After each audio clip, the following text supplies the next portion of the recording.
Welcome to Chickies Biology, another video. In this video today we will discuss about a breaking news. और friends, अगर आप लोग चिकीज biology channel पे नए हैं तो चैनल को सब्सक्राइब करने के बाद में बेल आइकन के बटन को वहां पे प्रेस जरूर कर दें अगर आपको टाइम टू टाइम इसी तरह के अपडेट्स चाहिए। और फ्रेंड्स, कुछ समय से उत्तर प्रदेश राज्य से बहुत सारी खबरें आ रही थी डॉक्टरों से जुड़ी हुई या झोला छाप डॉक्टरों से जुड़ी हुई। और फ्रेंड्स, अब उत्तर प्रदेश के ही एक पड़ोसी राज्य से उत्तराखंड से डॉक्टरों से जुड़ी हुई खबरें आनी शुरू हो गई हैं। और फ्रेंड्स, जो खबर है वो ये है कि उत्तराखंड में आयुष चिकित्सा क्षेत्र में बड़ा फैसला लिया गया है, जिसके तहत प्रदेश के 500 से अधिक आयुष डॉक्टरों के पंजीकरण रद्द किए जाएंगे। ये आदेश अपर सचिव आयुष द्वारा जारी किया गया है। आदेश में भारतीय चिकित्सा परिषद उत्तराखंड के रजिस्ट्रार को निर्देश दिए गए हैं कि वे ऐसे सभी चिकित्सकों के रजिस्ट्रेशन रद्द करें जिनके पास bachelor of Ayurvedic medicine and surgery या bachelor of Unani medicine and surgery के बजाय अन्य राज्यों के डिप्लोमा हैं। और फ्रेंड्स, उत्तराखंड राज्य गठन के बाद राज्य की भारतीय चिकित्सा परिषद ने उत्तर प्रदेश के आयुष चिकित्सकों के पंजीकरण को वैध मानते हुए उन्हें उत्तराखंड में पंजीकृत किया था। उस समय का नियम यह था कि यूपी में पंजीकृत आयुष चिकित्सक उत्तराखंड में भी अपनी प्रैक्टिस जारी रख सकते थे। हालांकि समय के साथ इस नियम का दुरुपयोग होने लगा। वर्ष 2019 से मार्च 2022 तक उत्तराखंड में भारतीय चिकित्सा परिषद ने उन डिप्लोमा धारकों को भी पंजीकृत करना शुरू कर दिया जिनके पास में अन्य राज्यों के डिप्लोमा थे, लेकिन वे डिप्लोमा मान्यता प्राप्त नहीं थे।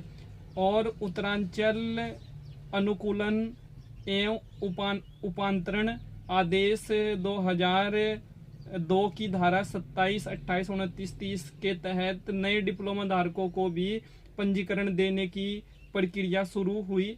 वर्ष 2019 से 2022 तक 500 से अधिक आयुष और यूनानी डिप्लोमा धारकों को पंजीकरण दिया गया, जो अब विभिन्न स्थानों पर प्रैक्टिस कर रहे हैं। इनमें से अधिकांश चिकित्सकों के पास डिप्लोमा इन यूनानी मेडिसिन या डिप्लोमा इन आयुर्वेदिक मेडिसिन जैसे डिप्लोमा थे, जिनकी मान्यता को लेकर कई विवाद उठे। इस मामले में केंद्रीय काउंसिल ऑफ इंडियन मेडिसिन, जिसको हम लोग CCIM बोलते हैं, को शिकायतें मिली, जिनमें आरोप लगाया गया था कि उत्तराखंड में पंजीकृत कुछ आयुष चिकित्सकों के डिप्लोमा मान्यता प्राप्त नहीं है। CCIM ने अपनी जांच में यह भी पाया कि उत्तर प्रदेश और अन्य राज्यों के कुछ आयुष संस्थान जिनसे ये डिप्लोमा जारी किए गए थे खुद ही वैध नहीं थे। सुप्रीम कोर्ट में भी इस संबंध में एक याचिका दायर की गई थी, जिसमें CCIM ने स्पष्ट कर दिया था कि उत्तराखंड का नियम केंद्रीय नियमों के विपरीत हैं।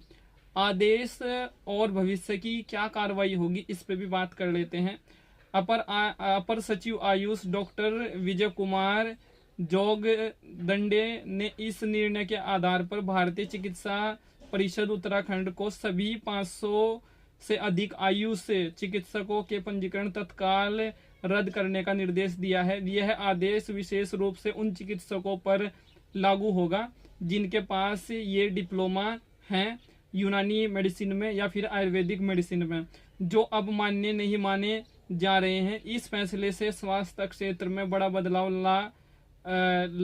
लाया जा सकता है, क्योंकि इन डॉक्टरों पर कानूनी सवाल खड़े हो गए हैं। इस आदेश से प्रदेश में आयुष चिकित्सा क्षेत्र में अस्थिरता की स्थिति उत्पन्न हो सकती है, क्योंकि कई क्षेत्रों में चिकित्सकों की कमी हो सकती है।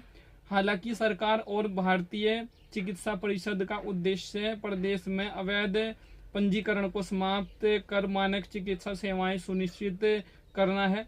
सरकार की इस स्थिति का समाधान निकालने के लिए जल्द ही वैकल्पिक व्यवस्था पर विचार किया जाएगा, ताकि स्वास्थ्य सेवाओं पर कोई नकारात्मक प्रभाव न पड़े। तो फ्रेंड्स, ये एक न्यूज़ थी जिसके बारे में मैंने आप लोगों के साथ में अपनी इस वीडियो में डिस्कस किया। और ये जो डिप्लोमा होल्डर्स हैं वो भले ही यूनानी डिप्लोमा होल्डर्स हैं, वो भले ही आयुर्वेदिक मेडिसिन में डिप्लोमा होल्डर्स हैं, इन पे आपकी क्या राय है और इस एक फैसले पे आपकी क्या राय है, इसको आप वीडियो के नीचे कमेंट बॉक्स में बता सकते हैं। और अगर आप चिकीज बायोलॉजी चैनल के साथ में ऐसे ही कनेक्ट रहना चाहते हैं या इसी तरह के अपडेट्स, इसी तरह की न्यूज़ आपको चाहिए, तो चैनल को सब्सक्राइब करके बेल आइकन के बटन को प्रेस करना बिल्कुल भी न भूलें।